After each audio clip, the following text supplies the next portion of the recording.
శ్రీమాత్రే నమ. జయ గురు దత్తాత్రేయ నమ. ఈ వీడియోలో మనం మిథున రాశి వారు జీవితంలో ఎప్పుడు స్థిరపడతారో, వారికి ఏ వృత్తి వ్యాపారం కలిసి వస్తుంది, అలాగే వారి జీవితంలో యోగించే దశలేమిటి, యోగించని దశలేమిటి అన్న విషయాన్ని తెలుసుకుంటూ, చివరిగా వీళ్ళు ఏ రత్నం ధరిస్తే అనుకూలంగా ఉంటుంది, ఏ దైవాన్ని పూజిస్తే బాగుంటుంది అన్న విషయాన్ని వివరంగా తెలుసుకునే ప్రయత్నం చేద్దాం. మరి ముందుగా మిథున రాశి రాశి చక్రంలో 3వ రాశి. ఇది దిశోభావ రాశి, అలాగే వాయుతత్వ రాశి.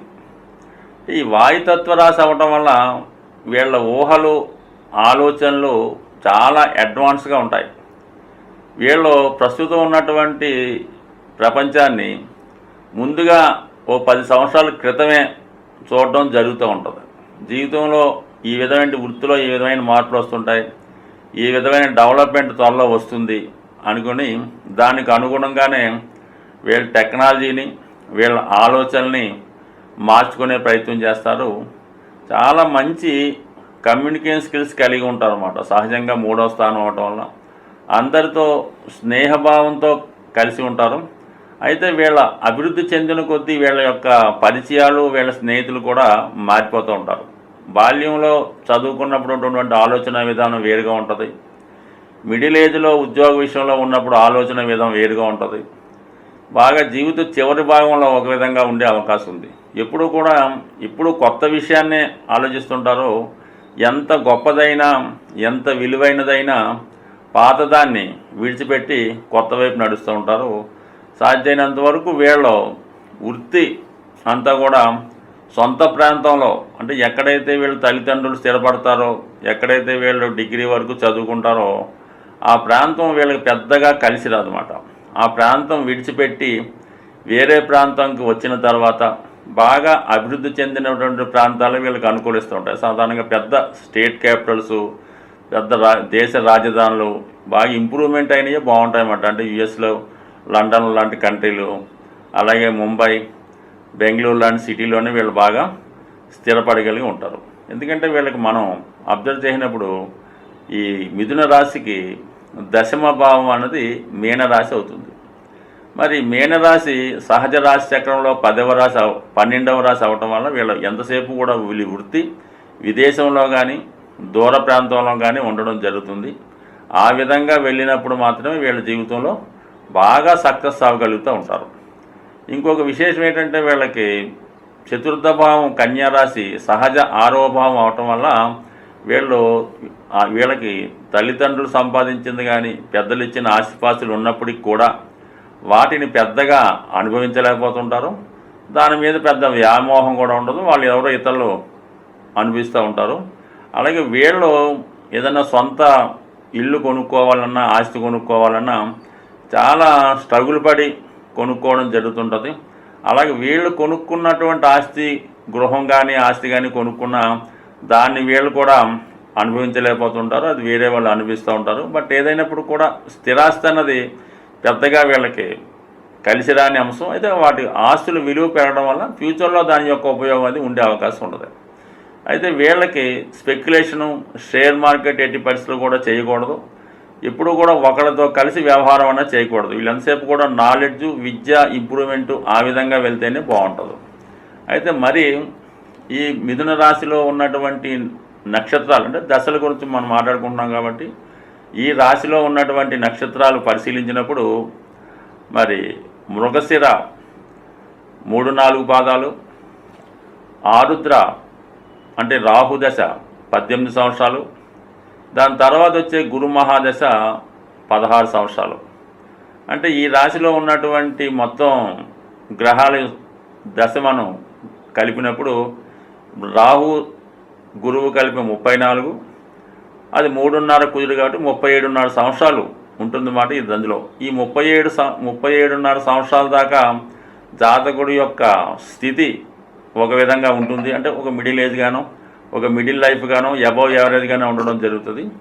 దాని తర్వాత వచ్చే దశ మాత్రం చాలా ఎక్స్ట్రాడినరీగా ఉంటుంది. అంటే వీళ్ళు ప్రథమార్థానికి ద్వితీయార్థానికి కూడా చాలా వ్యత్యాసం, చాలా తేడా ఉండడం జరుగుతూ ఉంటుంది అన్నమాట. ముఖ్యంగా మరి ఎవరైతే ఈ మృగశిర మరి 3, 4 పాదాల్లో జన్మించిన వారు జీవితంలో కొంత సెటిల్మెంట్ లేట్ అవుతూ ఉంటుంది అన్నమాట. ఎందుకంటే వాళ్ళకి వచ్చినటువంటి తర్వాత ఈ కుజ మహాదశ 3.5 సంవత్సరాలు, దాని తర్వాత వచ్చినటువంటి రాహు మహాదశ 18 సంవత్సరాలు, అంటే ఇంచుమించుగా 21, 22 సంవత్సరాలు ఈ రాహు మహాదశ ఎక్కువ కాలం జరగడం వల్ల ఏంటంటే వీళ్ళు జీవితం చాలా టేకిటీజీగా తీసుకొని విద్య మీద కాకుండా ఇతర వాటి మీద ఎక్కువ శ్రద్ధ పెడుతూ ఉంటారు అన్నమాట. ఈ టెక్నాలజీ, యూట్యూబ్, ఫోన్లు, ఈ సినిమాలు ఈ రకరకాలుగా పెట్టడం వల్ల వాళ్ళ నాలెడ్జ్ అయితే పెరుగుతుంది, కానీ వీళ్ళు విద్యపరంగా అంత సక్సెస్ కాలేకపోవడం వల్ల పెద్దగా ఈ 21, 22 దాకా కూడా పెద్దగా రాణించలేకపోతుంటారు.